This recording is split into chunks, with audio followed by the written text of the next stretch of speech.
বিশ্বকবি রবীন্দ্রনাথ ঠাকুরের লেখা কবিতা লুকোচুরি। আমি যদি দুষ্টুমি করে চাপার গাছে চাপা হয়ে ফুটি, ভোরের বেলা মাগো ডালের পরে কচি পাতায় করি লুটোপুটি, তবে তুমি আমার কাছে হারো। তখন কি মা চিনতে আমায় পারো? তুমি ডাকো, খোকা কোথায় ওরে? আমি শুধু হাসি চুপটি করে।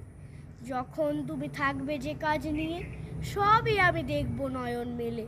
স্নানটি করে চাপার তলা দিয়ে আসবে তুমি পিঠেতে চুল ফেলে। এখান দিয়ে পুজোর ঘরে যাবে, দূরের থেকে ফুলের গন্ধ পাবে। তখন তুমি বুঝতে পারবে না সে তোমার খোকার গায়ের গন্ধ আসে।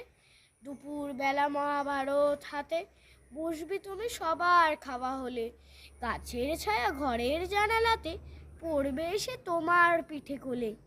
আমি আমার ছোট্ট ছায়াখানি দোলাবো তোর বইয়ের পরে আনি।